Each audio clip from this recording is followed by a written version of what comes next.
What's going on, guys? Welcome back to the Control Room. I'm your host, Esrael, and I have a very special guest that I am very excited to bring on to this show. She is the host of Pelicans Live. She also is the face of High School Scoreboard Live in the Bally Sports Southwest market. Those of you in the NBA, you know her, entrenched in all things Pelicans.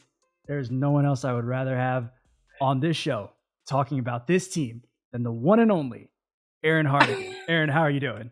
Dude, how have you not taken my job yet? Like that was as smooth as they come. I haven't seen you in this element. Can I just take a step back and appreciate this for a moment? I don't get to see you in this light. You just nailed that. And I'm just so grateful that you asked me to come on. I really enjoyed the pod, truly. I'm a big listener of all pods, but especially this one, because I love that you kind of pull back the curtain for our fans and kind of like how we bring that TV to your screen. And you are so very much a critical part of what we do. And so I love seeing you in this element. You are shining, and I'm so proud of you. Thank you so much. I learned from you, and I've got plenty of questions about how you do your job, because my goodness, when I started doing this, I was like, there's a learning curve, and I have to get better fast. So plenty of stuff. I tell interns, college students all the time, like, do as I don't do as I do, and you'll be just fine. No, but no, this is great. And I just, you like, it's cool to think like I get to call you a teammate, really, at Bally, and we get to work together in so many different productions. But I love seeing this one take off. So congrats on this pod, man. Thank you so much. Let's start with bringing at least the topics that we're going to talk about. I did mention you are the Pelicans Live host. You are very familiar with that team.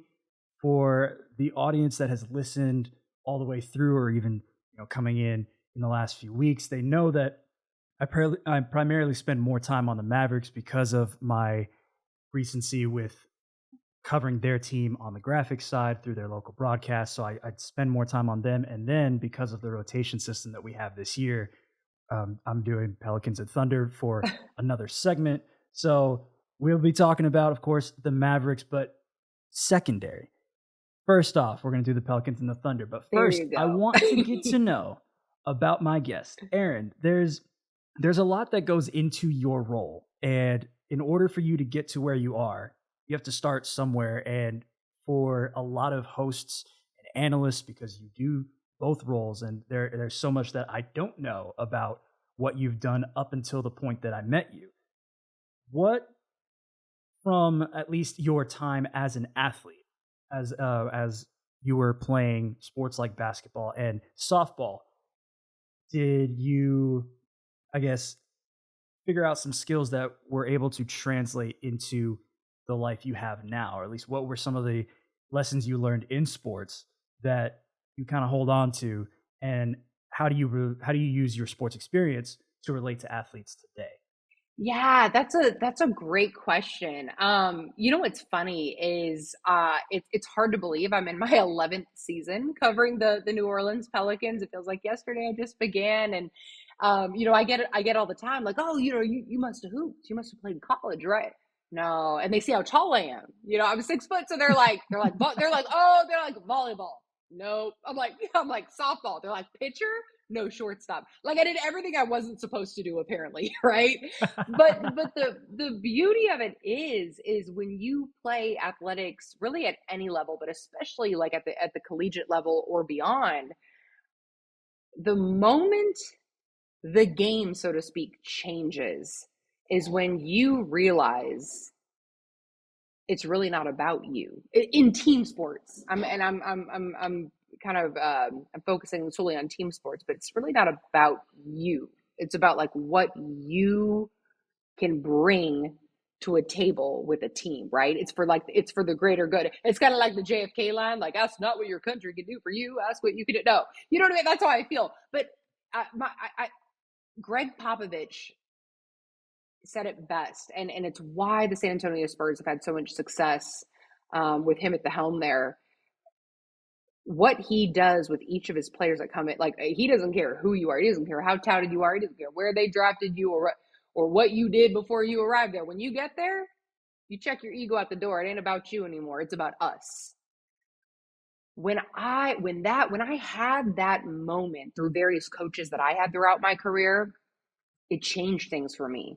And it almost eased the load or like the expectations or the pressures that I was like putting on myself. Because when you get out of yourself, when it's no longer about you, you get out of self and you are more concerned with the greater good with someone else.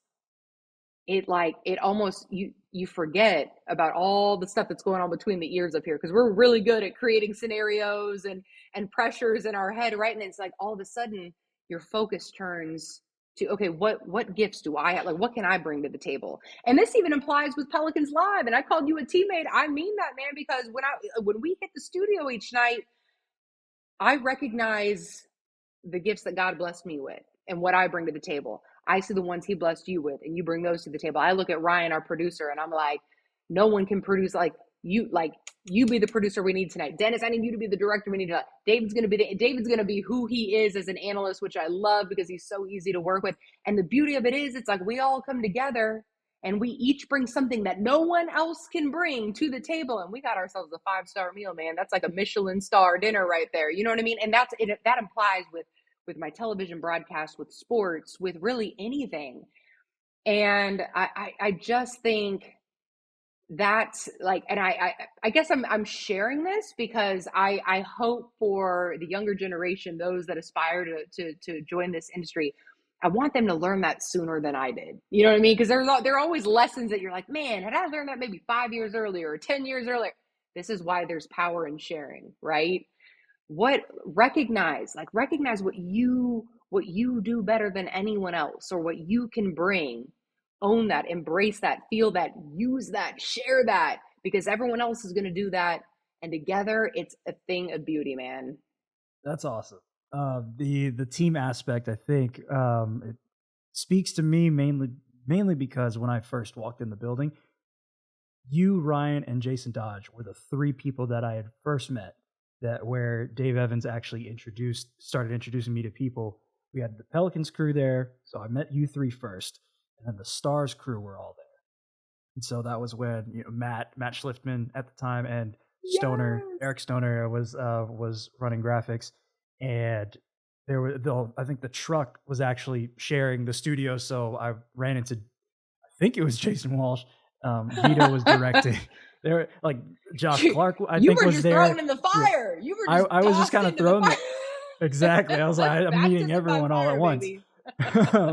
And surely I didn't remember everyone up until at that point, but over time, eventually remembered everybody. But it was on I guess the second time that I'd probably walked in, because at that point I was communicating with Dodge, like, can I come back the next day? Can I come back the day after and all that? And so that I could keep coming back into the building, kind of leaning away from Dave so that, I could find my path on my own rather than spread your wings and fly.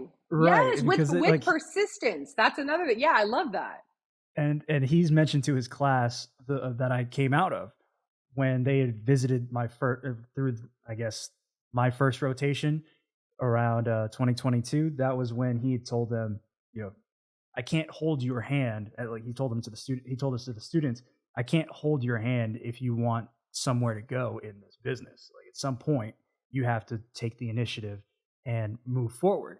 And for me, that was seeing Nancy Lieberman when Thunder was there, probably the second or third day that I was in the building. And rather than waiting for Dave to introduce me to her, just walking up to her and saying, hi, I'm Esrael. I'm Dave's student. That way she can at least recognize why I'm there. And then, right. And then that led to her inviting me back to another Thunder show. And I got that cleared with John Jagu, who produces Thunder Live. And from that point on, it was like I was just showing up every day for 3 weeks. One of the questions that she asked me was, do you want to be on camera? And normally, like, whenever you ask people in the broadcasting industry, like in totality, most people are going to tell you no.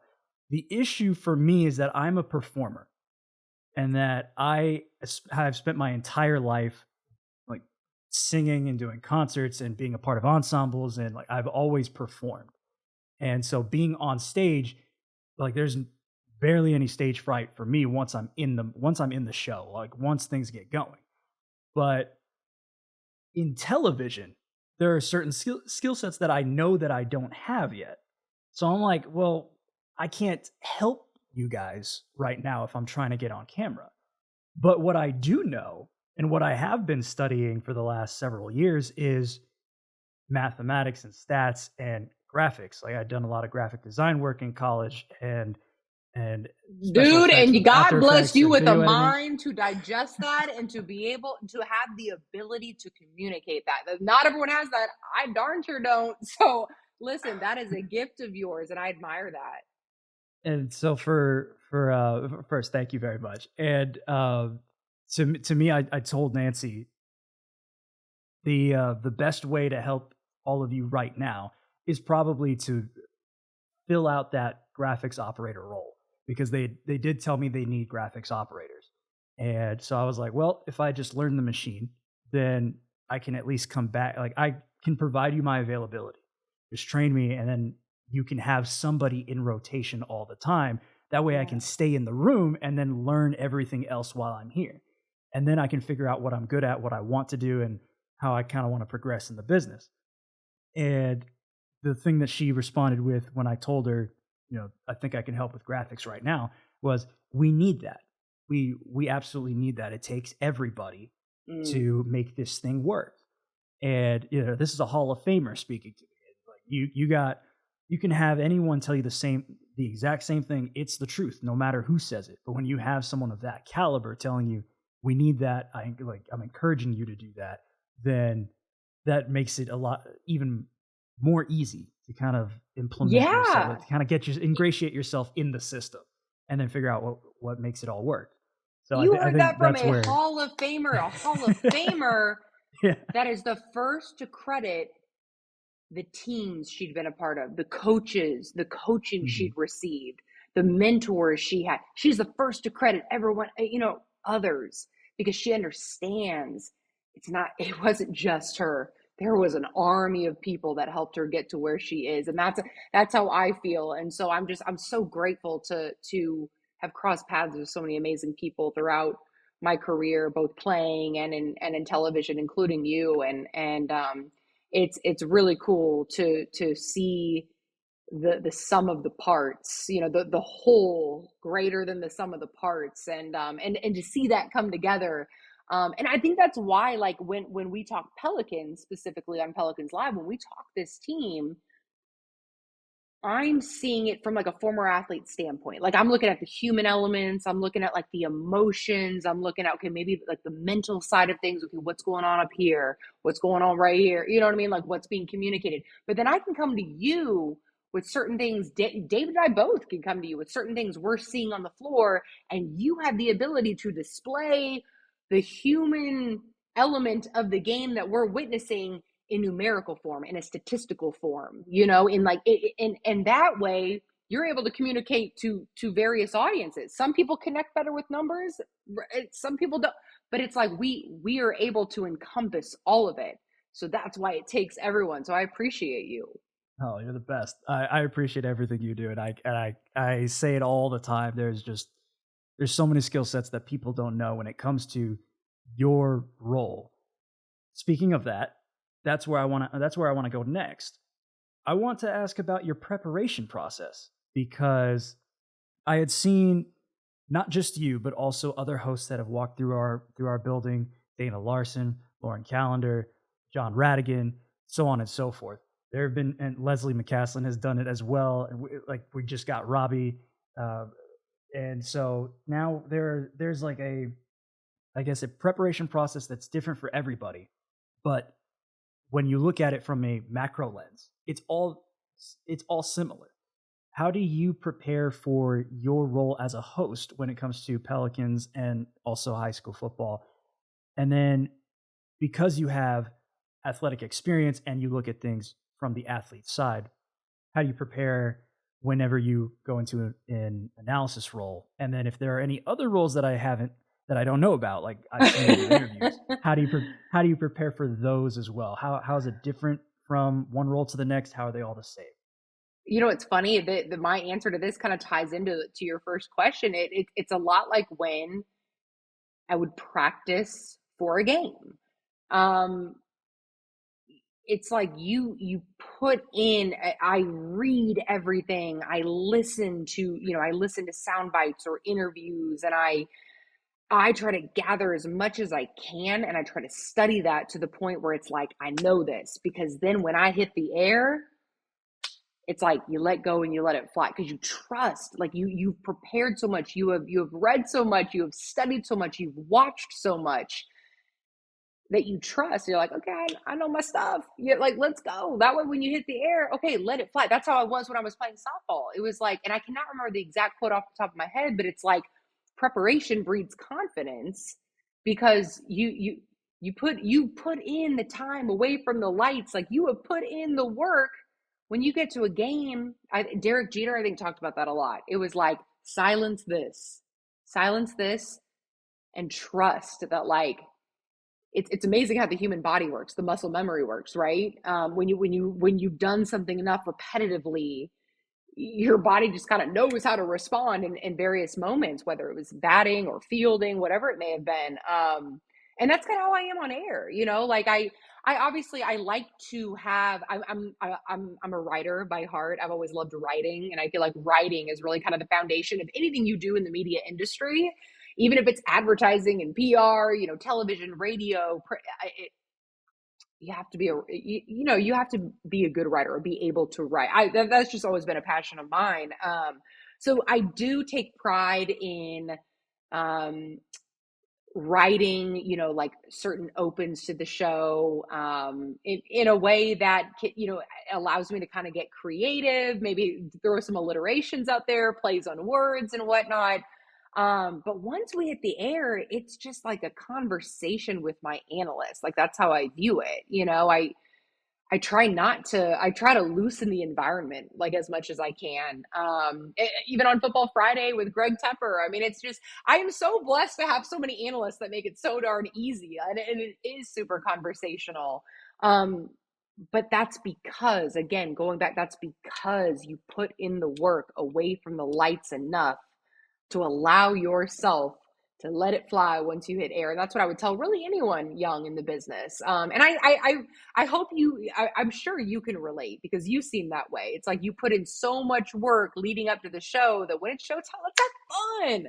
Let's enjoy it. Let's not forget to enjoy it. And I think that's what we do on Pels Live. I hope you feel that as well. Oh yeah, the enjoyment that it's the same for me when it comes to when I think about performing. That although I'm behind the scenes, every show I'm just a little nervous as we're counting down the clock to get on the air. And I'm the one who's counting down with master control, so it's literally my job to make sure we're on the air. But it's if it were stage fright, it would continue all the way through the show. That's not really what it is. It's more of like I'm a little nervous because I care about the show.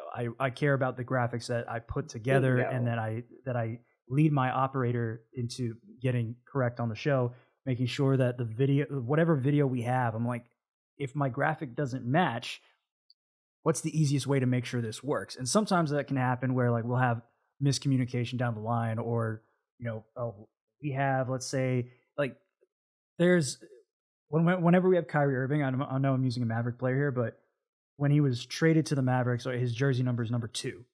And then when Dorian Finney-Smith was traded, so then 10 became open. Tim Hardaway Jr. went from 11 to 10. Kyrie was like, okay, I'm going to go from 2 to 11. That left Derek Lively II to take number 2. So when you look at a package, if you see a jersey number that says 2 and Kyrie Irving's wearing it, okay, your stats that showed this season might not match the video. So can you change your lower third, because he played only about 2 months with the Mavericks when he got traded, and then the next full season. So if you look at his You're season like, stats thanks versus guys for the his number swaps. This so like affects us too, guys. No. honestly, that honestly hurts the EVS preparation way more than it hurts me. Yeah. Well, I got to deal with all the cutouts and all that, but there's plenty of us that are working on that. But they have to change all their interstitials and everything that has Kyrie on it. Like they're like, okay, none of this is going to work. But Yep. his career numbers with Dallas is similar to his season numbers with Dallas because it's pretty much the same thing all the way through. It's just they bridge over 2 years. So then you can say, okay, well, if our package has that much footage of him from before, or it's like mixed in together, then I can tweak these numbers and kind of like showcase what he's done since he got here. And that will still, since they're so similar, they'll tell the same story, make the same effect that the producer wants for that specific slug. So I'm thinking, okay, like we can tell that story a little bit, like we can get away with that. But for me, I'm just thinking of like, okay, as in, I was never a professional athlete, never a collegiate athlete. My high school, I guess I wouldn't say high school, but my sport of choice was martial arts. Still is, I mean, because it's a lifetime thing. But power to you. That's some intense. No, serious. That's like a total body athleticism. Like that's credit to you, man. I love that you're into that. I need to see videos. We got to get some videos on this pod of you doing some. It's been a long time. My flexibility is gone. Film. I need to dissect some film. Oh man, it's like my flexibility's out the window. I hope I can get that back in the next 5 years. But but I'm glad you mentioned the nerves aspect, because you're right. Like I want the younger, like high school, college, whoever like maybe listening, really anyone, like I still get those. Like I've been in this business for nearly 2 decades, and it's like I still get them before we come on air, which I think is why I kind of write. Like we show the scenic of like the arena, we show players walking into the welcome the show. I typically tend to write that because I know that's kind of when and you nailed it. Nerves just means you care.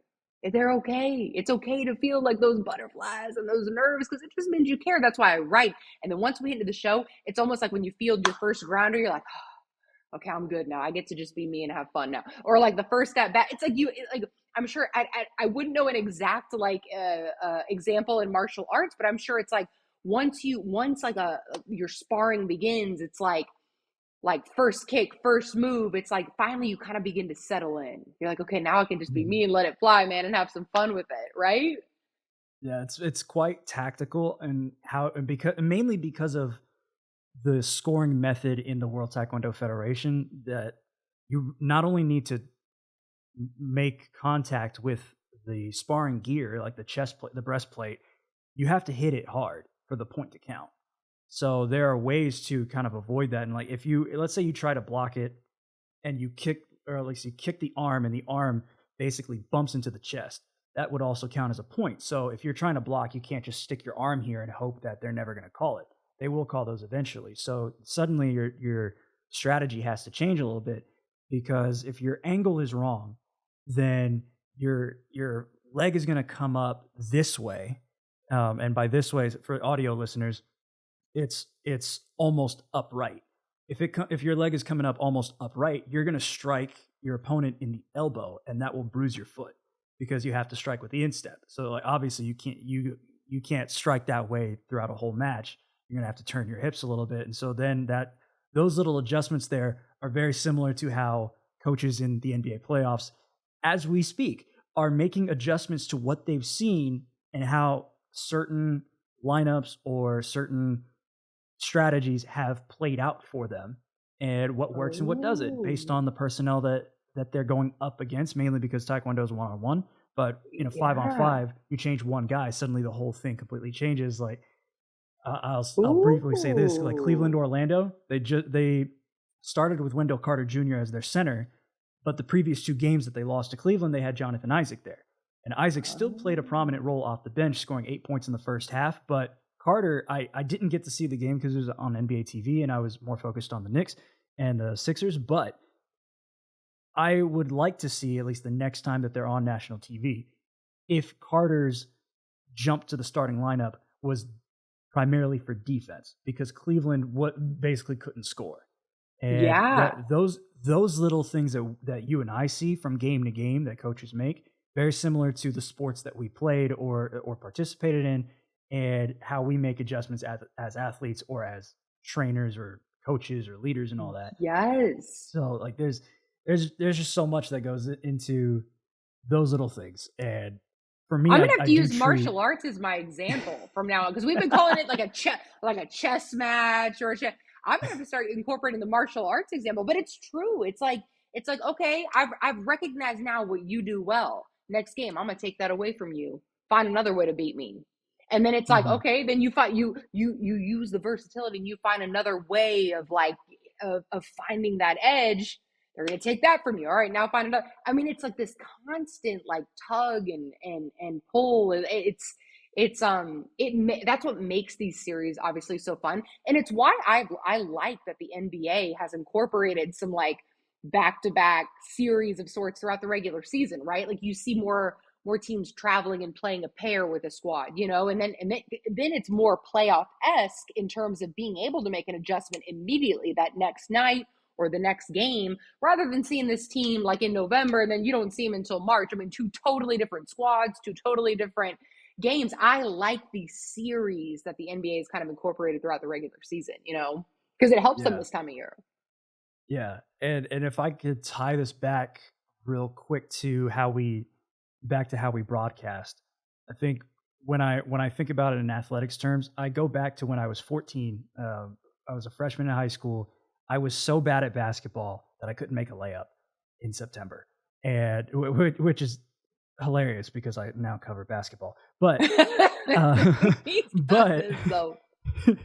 but the coaches told me that, we like your attitude, so we want you to stick around. And so I basically was the freshman manager until the football season was over. And then when those kids came through, then they said, okay, we want you to be the varsity manager.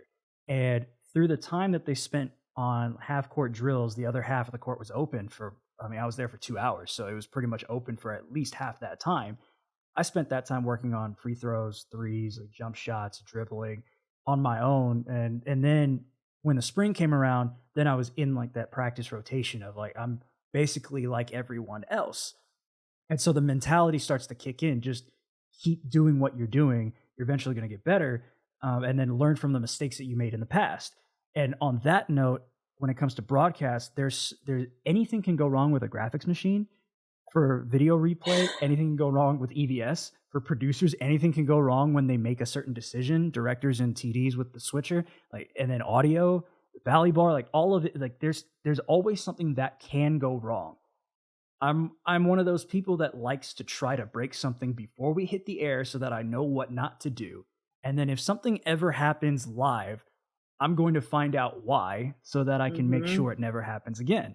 Because Yep. that ultimately is what's going to make us better throughout the rest of the season rather than saying, I've been dealing with this for a while. I don't know why.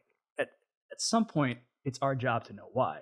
Yeah. And And that I goes back to figure, the prep. That goes back to your preparation. That goes back to you're prepared for anything going down. I mean, like that's kind of how I feel on air. Know your stuff. So, and I learned that from Dana Larson and John Radigan when I came in. It was like know your stuff inside and out to the point where if something goes haywire and you got to tap dance or you got to talk, like I got it. You know what I mean? Like like I can't be scripted. You know me, I can't be scripted. oh Like just man, let me fly.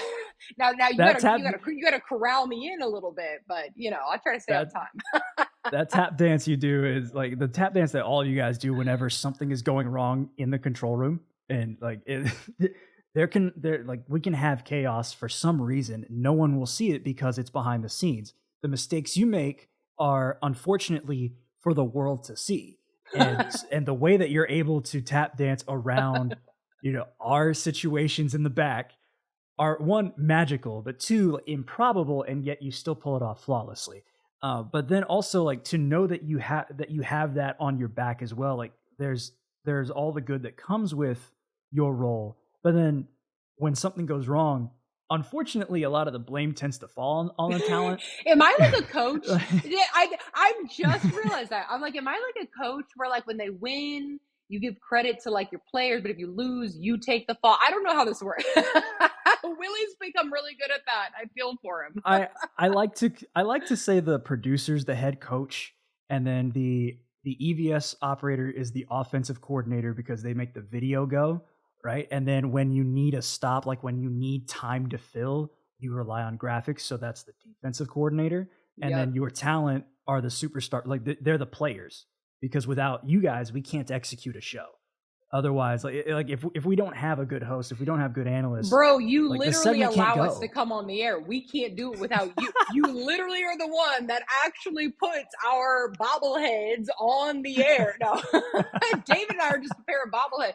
Greg Tepper jokes about that often. Like, we're just a pair of bobbleheads over here talking football. Like, y'all are doing the heavy lifting and the real work. So, I mean, but again, it just goes back to that team. But no, I guess it also kind of makes me think of Willie Green. That there are times where, Hmm. I mean, how many the last two press conferences in this series with Oklahoma City, he sat there and he's taken the fall for things that weren't even his fault, like things that he couldn't even control. He had no business, like he didn't do anything. It was like, because he's not out there playing, he's not even touching the ball, and Hmm. yet he sits there and he's like, I got to do better.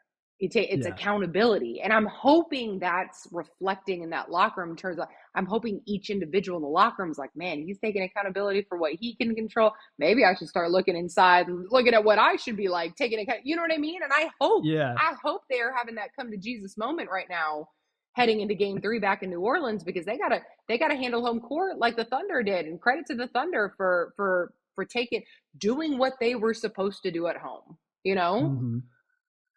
The speaking Yeah. of that, that is the next topic. I love to see. This is what, uh, again, magical. Like you just read my mind. You knew where we're going. Okay, We've worked let's talk together about too long now. basketball.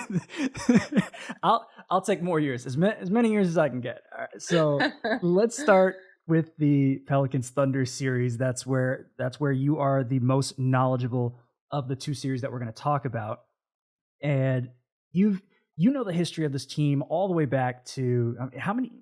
You said you've So been covering the Pelicans for 2013, this is my 11th. I know, I had to do the math today, and I was like, 11 oh my years. gosh, it's been 11. So 2013, 2014 was my first year covering them. That was Anthony Davis's second year in the league. Anthony Davis's second year in the league. Think of how long he's been Oh around, and man, I yeah. know it's incredible, and yeah, so it's been fun. It's been entertaining. Maybe that's the word I wrote. It has been entertaining getting to follow this franchise, and I love the city of New Orleans and its fan base, and just the culture. I'm super thankful to have gotten to cover this team for as long as I have. And the city is lucky to have you because you care about this team, you care about the community, and I think it shows in everything you do. And I think when we talk about this team, there's a lot of empathy, which is in a capitalistic society, empathy kind of just disappears from time to time, especially when businesses are cutthroat. Very hard to have empathy considering everyone is always on pins and needles with their own situation, but to consistently show love while also providing the tough love from time to time that's necessary, it's always important. I think that's like the media and athlete relationship, or at least the media and team relationship, that is necessary in order for both of them to grow and for that relationship to be as Yeah. good as it has been throughout all this time. And so let's go to game one, because that was the tight one. Like game two was the blowout. Game one was really tight. It was in the clutch, which the Pelicans have not been great in this season. The Thunder have been really strong at home in the regular season. They were 33-8. The Pelicans, though, on the road, we talked about this on basically every show on that road trip. They had the best road record in the NBA, surpassing Boston. So one of those strengths was eventually going to win over. And I kind of want to just hear your thoughts, because if there's anything that I can quantify, I will. But what you saw in that game and how you saw this team throughout the whole season, like what did you see in the fight that they showed when, the Thunder are a very efficient team from three from the floor, and they really locked them down all game long. What are Yes. your initial thoughts on that game? Dude, I think you've covered enough Pelicans this year to know that they butter their bread when this team is going at its best. And Willie Green has said this, their religion, the team religion is defense to offense. Everything they do well stems from the defensive side of the ball, believe it or not, because that's where they bark. On the offensive side is where they end up biting you. But the defense we saw in game one on SGA, holding him below his regular season average of 30 a game, just below it. I think it was like by 2 points, but I could still say it, and it's accurate and it's factual. But held it, and then they held the team. You hold the number one team in perhaps the most loaded Western Conference we've seen in recent years below not only just below their season average in scoring. They averaged over 120 a game throughout the regular season, but below 100. That defense, and you see a lot of the Pelicans offense stem from that, but like containing SGA and containing the Thunder the way they did, that's what gives them a fighting chance in this series. And I was like, this is how they play away from home. And David Wesley said it best. He's like, yeah, that's how they play away from home. And we saw it for 46 minutes. Like he goes, they played an excellent, near perfect 46 minutes. For you mathematicians at home, this game of basketball is 48 minutes. So I asked David the other, last night, like, what happened in those other 2 minutes? And it was like, this goes back. This is beautiful that this is all kind of tying together, because it goes back to what I said when we first opened this show about like getting out of your side. It ain't about you. Like let continue to think about the whole, the collective basketball is what's allowed your success all season. And then all of a sudden we're going ISO and everyone wants to be the home run hitter and the hero. Like, no, that's not what got us here. Why are we suddenly diverting to something that we haven't done all season and clearly hasn't worked? Like, that's what I saw. It's like everyone, sometimes I feel, and I don't know if it's a youth thing, and David and I have had those conversations off there. I don't know if it's a youth thing. I don't know if these are like growth moments, things they need to learn as they continue in their career. And this is where I'd hope a guy like CJ McCollum, a veteran who's in his 10th playoff in his 11 career season thing, pretty impressive. I hope he voices this, but it's continuing, I guess, remaining centered in like what we do well, even in clutch moments. I get it. The pressure, all of a sudden it's like a pot, like steaming, like you're feeling that pressure in those final minutes, like, but don't allow that to get the best of you. Like stick with, like, keep it simple. I feel like in those moments I would tell them, keep it simple. Like stop building this thing into like, oh my God, final 2 minutes. It's like, we are so good at creating those scenarios in our minds. And we're allowed to do that while we're watching the game, but to the players, like, keep it simple. Keep doing what you've been doing all game long, man. Like, don't like, okay, final 2 minutes, it is what it is. Like, it's almost like I wanna go out there and like calm them down sometimes in those moments. But at the end of the day, I looked at the Thunder and I was like, I looked at Mark Dagnall. I'm like, yeah, you're probably gonna win Coach of the Year, man. Like, like because he's able to keep his team this throughout the entire game. And for those that are maybe listening on the pod, not seeing the video, it's just even, it's centered, it's even keel throughout the entire. It's just simple. Stick with what we've been doing all year. Stick on the game plan. You don't have to go off and do anything big and fancy, and you don't have to be the home run hitter. Like, and I admired that about the Thunder in that game and their ability to close, and just knowing, recognizing what it is each of them does well, and they just continue that even in the final 2 minutes. They treated it like the first 2 minutes of the game. Like that's how, like that's ultimately, I think mentally that's what would best suit really anyone. But yeah, that second game, and this is what we talked about. And I hope I'm not cutting you off. I don't know if you want to add No, no. anything, but I just remember thinking like, okay, you had the best road team in the NBA and the second best home team in the NBA, and it was both held below 100 points, which we hadn't seen throughout the regular season. I mean, it was a defensive duel of sorts. I love those kind of games. I salivate over those, and so we were expecting to see that in game two, but that was obviously, as you mentioned, a different story.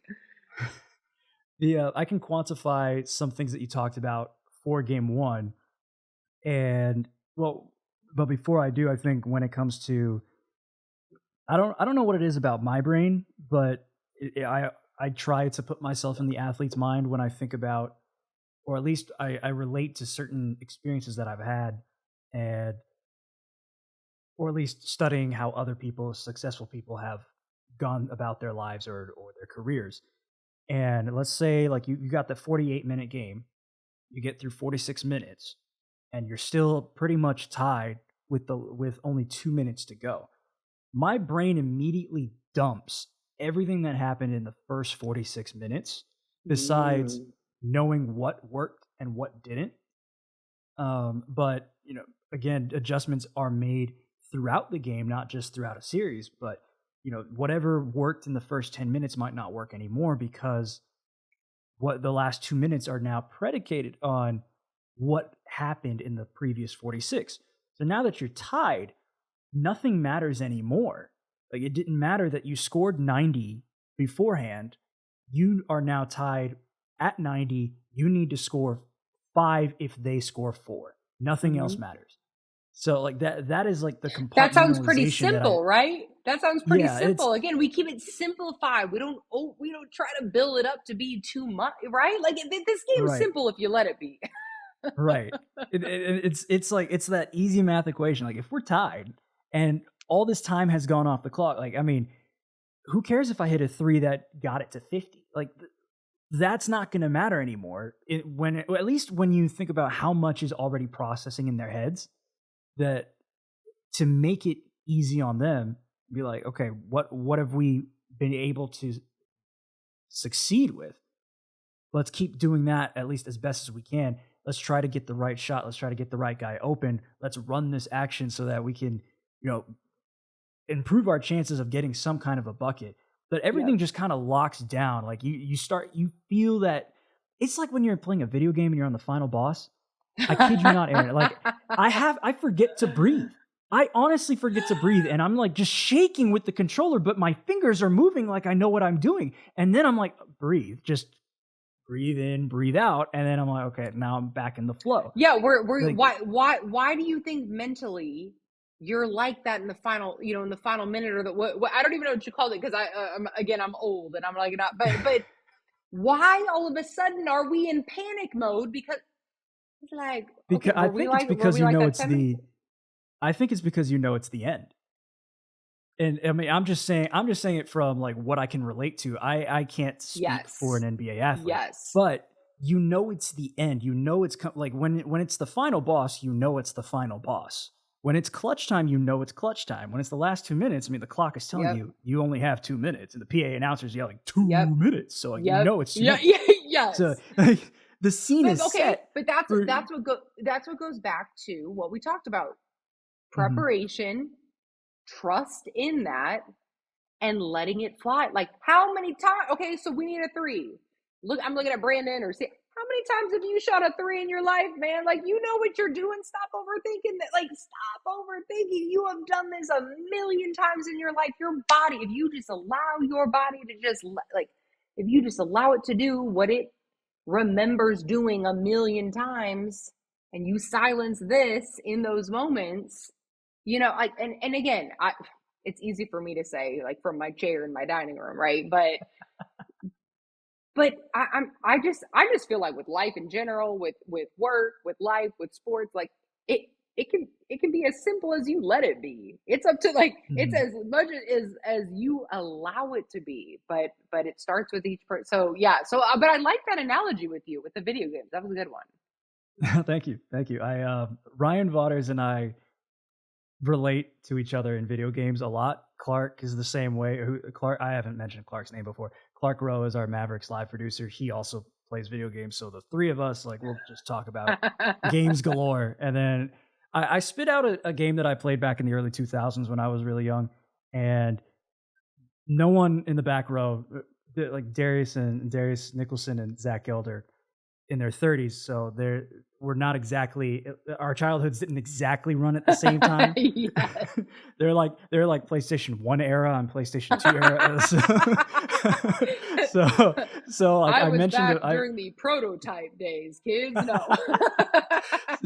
So like I mentioned the Sly Cooper franchise, and they were unfamiliar with it. And then Brian Contreras, who's just a couple years younger than me, went, "Did you say Sly Cooper?" And I was like, "Yeah, did you play that?" He's like, "I played that all the time." So like it's just video games is like a love language for it me. brings Like, generations together. That's beautiful. That it brings the generations together. I love it. I love it. so so the quantification I want to bring in is the Pelicans on the clutch, mainly because we had talked about the Pelicans when they were trailing in the fourth quarter. They entered that game trailing in the fourth quarter, but still made it a game. It was they were right neck and neck with the Thunder.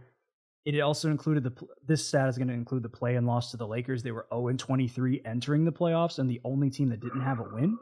So for them, like it's like at some point you're going to have to get over the hump. And yes, you're down Zion Williamson, but what happens when you have actually this is what the status from my previous rundown. The starting lineup without Zion, they've played so many minutes together. So I started looking at lineups that had played at least 100 minutes.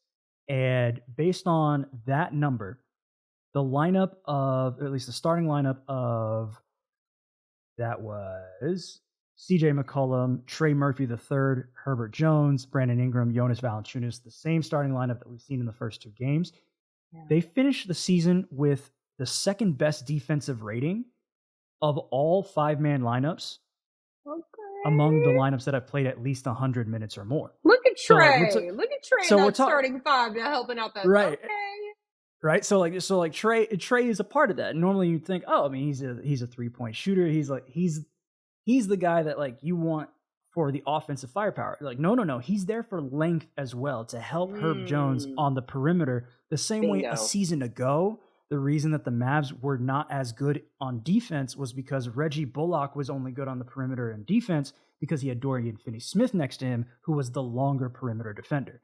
And without his buddy by his side, he was kind of on an island, and they were targeting him more often when Kyrie was not brought in as the piece to replace him. And then Josh Green was trying to step into that role. So for the Pelicans, like Trey Murphy was there for both ends of the floor, and he's really off of a knee injury to start the season. He's really grown into what he is now. But that team, like that defensive rating was a 96.4, second in the NBA, first in the West, and like I'm just when I see that number, I'm like, that's ridiculous because we've like in a good way is what I mean. But but it also leads into how the Pelicans have defended the 3-point line throughout the season. They finished, what was it? Their 3-point defense was the second best in the NBA this year, and we've been tracking that all year long, quarter to quarter. They held their opponents to 46.4% from the floor overall, which was 7th best in the NBA. So defensively, like this team can still lock in even without Zion, especially even though Zion played 70 games. It's the seasons prior that have built them for this moment. This time, and then of course the time that he did miss, the 12 games that he did miss to injury or to rest, they had to learn how to play without him. And then on top of that, the games that he did play but had to sit, right? Like it could be foul trouble, it could just be for a break. They need to know how to play without him. That leads to what Madison Hawk would always mention with the James Borrego offense. It was redesigned so that the Pelicans didn't die when Zion was on the bench.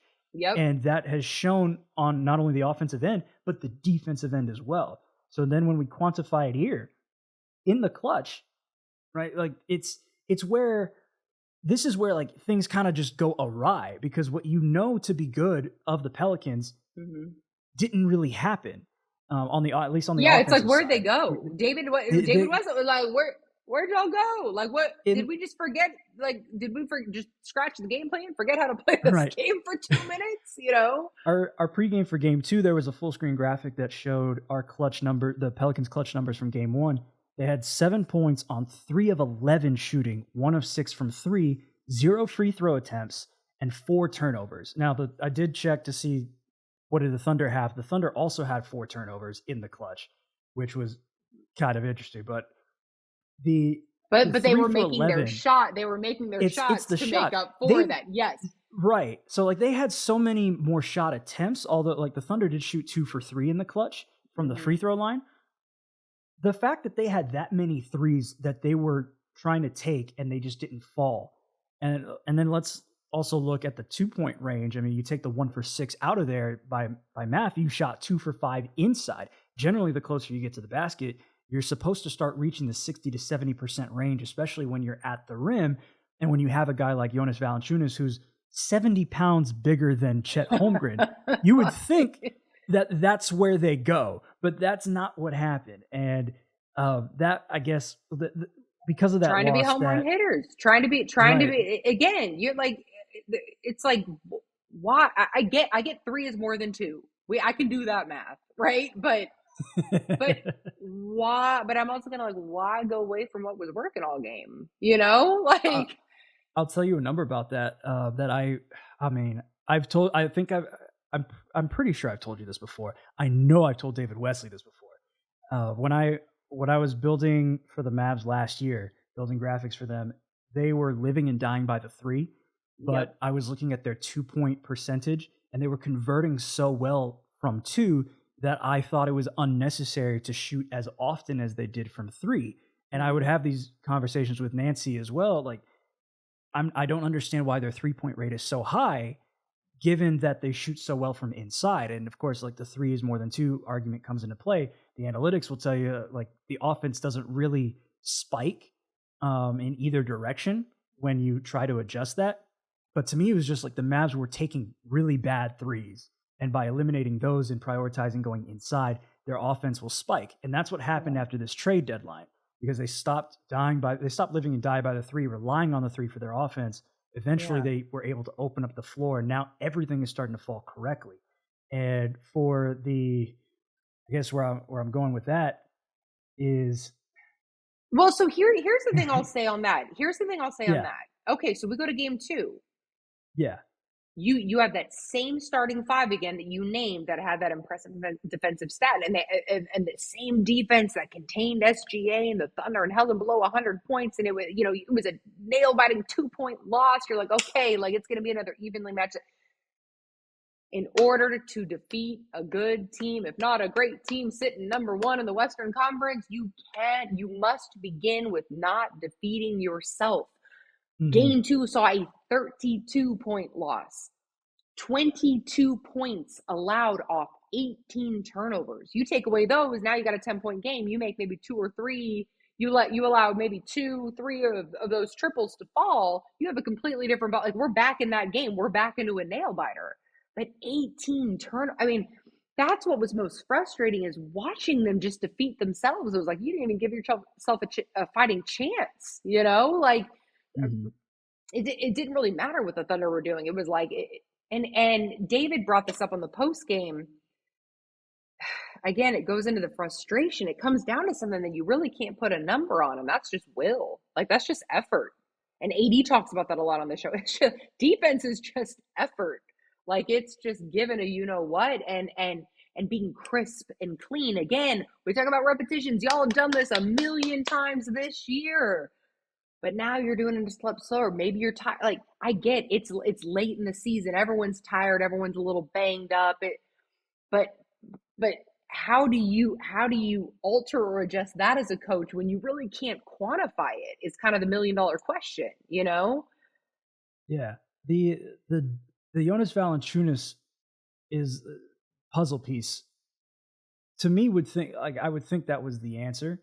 And we've alluded to it already, but when I started taking notes on game 2, really I did that through the first quarter, and then from that point on, the Thunder just kind of took off. But it started with JV scoring, starting with an and one, right? So from the jump, he's like, I'm going to attack you, Chet Holmgren, and I'm going to make you work in the same way that with the Clippers, like Ivica Zubac did to Daniel Gafford in the start of game 1 that led to the Clippers blowout of Dallas.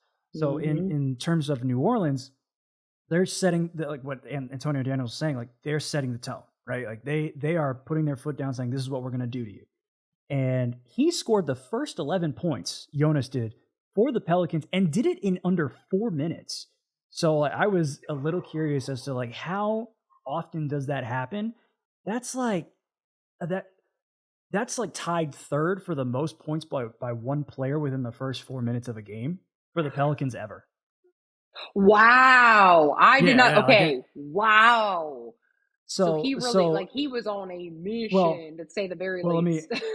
let me at least make sure that I have this right. I do have, it says most points through the first 4 minutes of a game this season by anybody. So like for sure that was a season high of one person scoring that many points in that amount of time. And then based on Wow. the log that I saw for New Orleans, it was like 12-12 and then Jonas.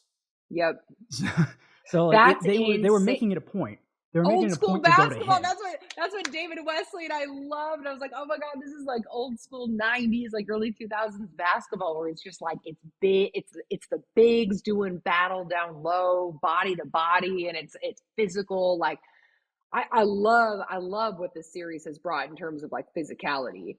And Lou Mhm. Dort's for like another show, because that man, I am a believer in, in him defensively. My goodness, Brandon Ingram could have filed the police report on him. I mean, he is he and Herb John. I mean, you have two of the best on ball defenders in the league, like on the Yeah. floor. Like, man, this, and so if the Pelicans can just control what they can control, which is cleaning up the turnovers, like just the sloppy or lazy, passes, and just get back to doing what they do with a clean set. David Wesley talked about it. It's just clean and crisp, and like doing it Mhm. with just a want to. You know what I mean? Like that's really all you got to do, and then you trust that, like, again, you put in enough repetition and enough work to trust your ability to complete the task if you just do it with a little will. Right. And it's in the That's what I'm hoping scouting to see here report, in the game really. three. It should be in the scouting report mainly because I mean, if you look at the Thunder, like we can talk about them for a little bit. They're like you said, they score 120 a game, like that. It's right on the dot. Like they're 120.1 points per game, which was third most in the NBA this season. Their shooting splits are 49.9% overall, third in the NBA, 38.9% from three. It's first in the NBA, 82.5% from the free throw line for fourth. And then you look at their efficiency ratings, like their offensive rating was 118.3, which was third, 111 defensive rating, which was fourth, and then the net rating 7.3. Jen Hale has talked about how the Pels net rating in certain games had elevated them to a level of play that helped them win close games or really blow out teams that you expected to put up more of a fight. So that was like the second best in the NBA. For the Thunder, they're one of two teams that are top five in offense, top five in defense. The only other one is Boston. Everyone expects them to win the championship. So to have that be your first opponent in the playoffs, like from the jump, they're good at offense, they're good at defense. And why are they good at those things? We talked about the shooting splits that contributes to the offense. On the defensive side, they are tied for first in steals with 8.5 with Philadelphia. And then in blocks, 6.6 per game. That ties first with Boston. So it's like not even Philly or Boston are first in both. OKC is first in both, but Yep. tied with those teams. And then the Yep. deflections, those steals come off deflections. OKC has 16.2 deflections per game during the regular season, which is second most in the NBA. So now you've got that all there on the report. You cannot be lazy with your passes with this team because they will deflect the ball. They will Yep. steal it from you. They are very long, they're lanky, they're physical. And yes, if you had Zion, Lou Dort would probably be on him because it's big Oh. body at like 6'7" versus big body at about 6'4", 6'5". Like that would have been the matchup. But now that you don't have Zion on the floor, you have a little bit more of an imbalance there with your smaller guys, but then you Yes. have the imbalance with your big guys. So it's a chess match of how do we make sure that we can get Dort away from the guys that we need to Yep. score, and then how do Yep. we get Jonas the mismatches that he needs so that he can score, and then basically like demoralize the Thunder. At some point, you have to demoralize them and exploit the weakness that they have, which is rebounding. Like they don't Yep. rebound because Chet pops so often. He's at the 3-point line, or they run their actions in a way where the drive and kicks is the priority, and they'll set back on defense. So you might get a lot more second chance points on you, and that didn't really show in the second game. Pelicans need, you talk about deflection, the Thunder team, with their deflections and their length, and they've been outscoring the Pelicans in terms of fast break points. And I'm looking at those numbers thinking, that's what New Orleans has, like, that's where they've buttered their bread all year, is on the defensive end with those deflections and with the length and with the fast break in transition, get it, gun it, go. Like, that's the Borrego offense that we talked about. And I'm like, they're beating us. And I say us, but you and I are so invested. I've been covering this team long enough. I'm like, I feel like I can call it us, Oh right? yeah. Like, I'm a part of the team. I just don't have a jersey yet. No, but it's like, they're beating the Pelicans at their own game. If the Pelicans can get back to just playing with that, and my phone battery is going because you and I are just having a great Oh conversation. no. But if they can get back to just playing with that energy that they feed off of, which is why I'm looking at guys like, especially in the blender with that home crowd behind you, a guy like Jose, he can come on the floor and he can one swipe, one what do we call it? Grand Theft Alvarado. That's what we call it. Yeah. GTA, Grand Theft Alvarado. One of those, and the roof might come off that place. I mean, he has Oh, the yeah. ability to ignite with an energy, and obviously Herb's a fan favorite. So I just want those Pelicans. It's like, I want y'all to realize like what you are so good at. Like, I want you to see you the way that we see you. And I want you to like use that, trust that, share that in this series. And again, I'm hoping there's a voice in that locker room right now that's communicating that to these guys, because I think sometimes when you do get tired, it is, when you get to this point in the season and you're a little banged up, that's when this tends to start telling stories and putting unrealistic expectations on yourself. So I'm hoping, and I have all the confidence in the world that Willie Green, and I think he's done a tremendous job in his third season with dealing with the adversity, the various lineups, guys in, guys out, Zion's out, no, Brandon's out, CJ was out, he has just done a remarkable job in managing these lineups, and I'm ready to get to New Orleans, man. I'm ready for games 3 and 4. This is New Orleans' chance to make this really, like, I mean, you could nullify things and make it a best of 3. You handle home floor. We got a best of 3 now. So And, I'm looking forward to it. and to tie to what we talked about earlier in the episode, like once you get it to a best of 3, everything that happened in the first 4 games goes out the window. Like, Boom. nothing else matters except those 3 games ahead of you. Yep. And for the argument that I had made for the Pelicans was predicated on Brandon Ingram, coming back in full strength. Obviously, he's still coming back from that knee contusion, but let's say he plays to the level that we know is necessary for the Pelicans to succeed. For me, the argument was that with Zion being out now, because previously it was with Brandon Ingram being out, and they went 1-5 at home, and like they went on this road trip and started going off. That was primarily because of CJ McCollum going off for like these 30-point game stretches. And for him, like, it's how well the Pelicans play when he scores or passes or is just efficient. They are so much more successful when he does one of those 3 things. If he were to do 2 of them or all 3 of them in a game, that is like the difference maker despite being shorthanded. So for what we've been missing that from CJ in the last few games since that regular season finale against the Lakers. We haven't really seen CJ be the CJ that we've come to love. We saw on the road. We saw on the road when they went 4-0. It was like he was playing out of his mind. We were joking about how, like, man, that bucket looks like an ocean for him. And then it was like in the regular season finale, it was like, is he still in San Francisco? Like, where'd he go? No, I mean, you know what I mean? It was like, but you know what? He's a veteran, man. Again, I mentioned this is his 10th playoff in 11 seasons. I mean, he is experienced, and I just pray that he shows a little grace with himself right now. I mean, he's played a long time right now, and I know he's probably like physically, like Father Time is reminding him, like, you've been around for a while, man. But I'm praying he gives himself some grace and recognizes that he's a powerful voice in that locker room. And if nothing else, like, communicate. Like, if you physically can't do it, like, light the fires under everyone else. Like, that can be your role. You know what I mean? Like, be that, if nothing else. So I don't know. There are so many times I want to go in there and give them a pep talk, because I'm like, man, I believe in y'all, and they bring so much joy to this city when they are just being them. Like, when they are just because they genuinely love one another. I mean, they really do. This team is so close, and I mean, it's the closest team I've ever covered in my time here in New Orleans. And when they're like trusting one another, and the ball's movement, and there's pace, and there's space, and there's energy, like there's not much better. There's not much better in this world than that. And so I hope they can get back to that this weekend. I'll give you some numbers real quick before we move on.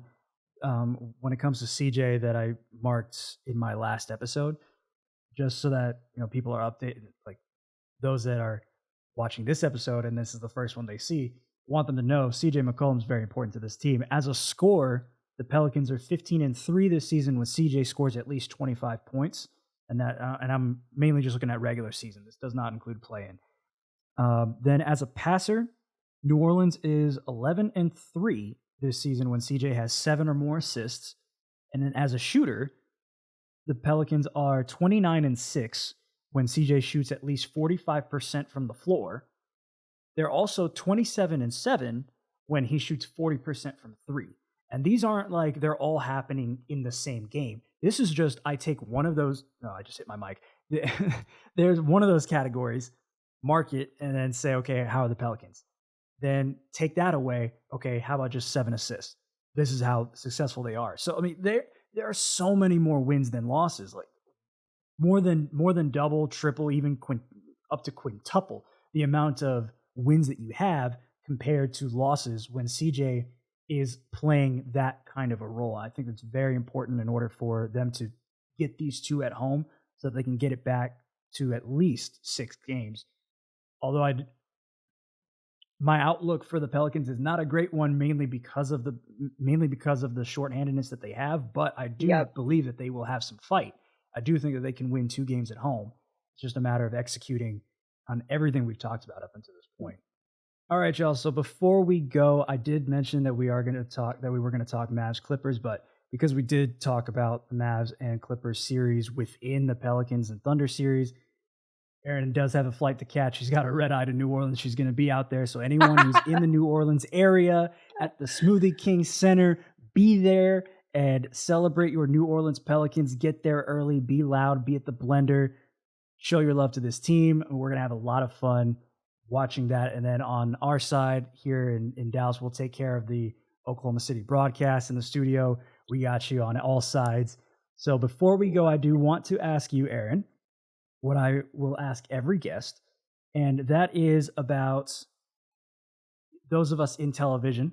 We have, a vision of how we want things to go, not only for our own careers, but how the industry plays out in terms of like where we want it to go and the people that we want it to be, that we want involved in this industry. I would like you, as someone in television, to tell your vision in what you want to see from sports broadcasting and broadcasting in general, as well as athletics and sports and all of that good stuff.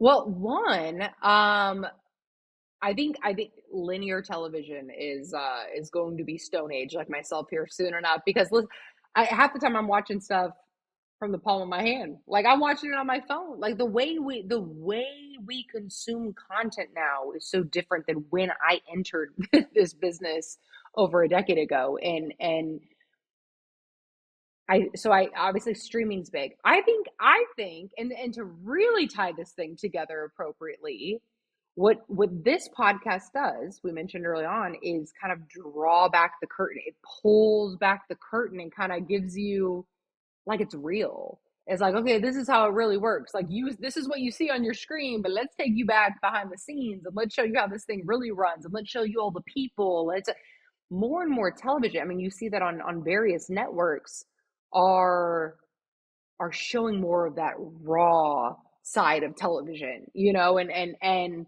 you see people, not as buttoned up, you see more like it's almost like the players on their walk-ins into the arena, like they're able to kind of like, dress like show off a little flavor, show off kind of like, like who they are maybe in terms of like fashion. But it's like on television, it's like you can kind of like wear you.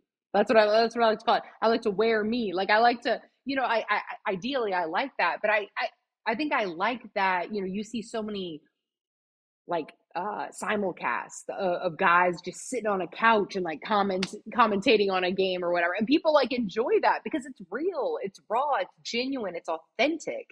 And so I would encourage like the next generation to embrace your personality, like embrace that, show more of that. I think early on in my career, I almost kind of like I corralled that to a point that I was so far from who I really was, because I had to be this, I had to be more like her, I had to talk more like him, I had to be buttoned up like this person. I was so in my head about like, well, who am I supposed to be? What am I supposed to do? How am I supposed to look?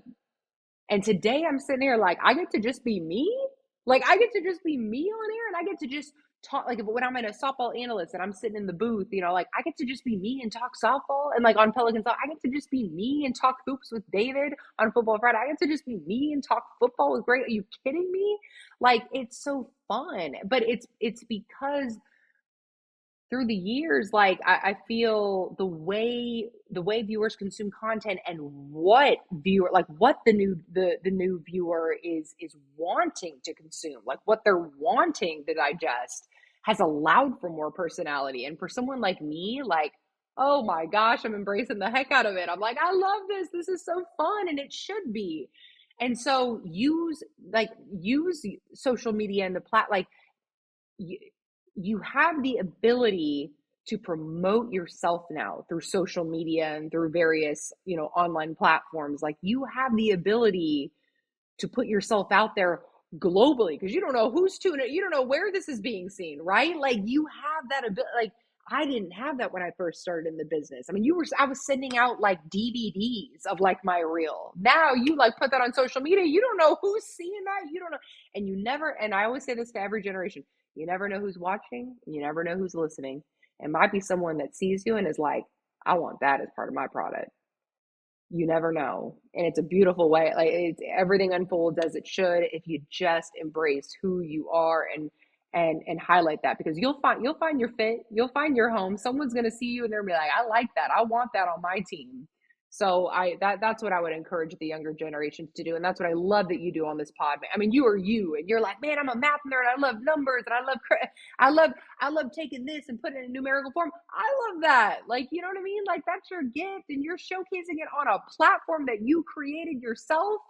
That's where we are today in this business. That is where we are, and you're embracing it. And I'm so proud of you, and I'm so thankful that you asked me to come on. This was fun. Of course, the pleasure was all mine. It's been such an honor having you on, and oh man, I wouldn't mind having you on multiple times. Like just be a recurring guest from time to time. Whenever you wish for now. Oh no, man, you're the best, Erin, you're awesome. It's been so much fun working with you and having you on as a guest. I had a blast this last hour and change. Enjoy your red-eye flight as best you can. Have a safe flight. Enjoy your time in New Orleans. I know the city's going to love having you. They have not seen you in God knows how long. It is a long time coming. So enjoy. They get to babysit me while you're not having to. But I'm hoping when I return, I'm like, let's go. Let's get ready for Pels Live Game 5, right? That's what we're hoping for. That's what we want. We need more of those. Game 5, Game 6, bring it to Game 7. Why not? We'll take it. Let's go. Ez, you're the best. Thanks, man. You're the best. Everyone, you just watched an Emmy Award winner, and it's not me. That's her. I'm no longer the Susan Lucci of the Lone Star Emmys. I'll just throw that out there. No. Always nominated, never won until I keep your hang on. Like goodness. Dreams do come true, kids. That's where I'll mic drop it. No. All right, everyone. That does it for the Control Room. I've had so much fun today. Thanks for watching and listening to this episode. This is your host, Esrael Johannes, signing off.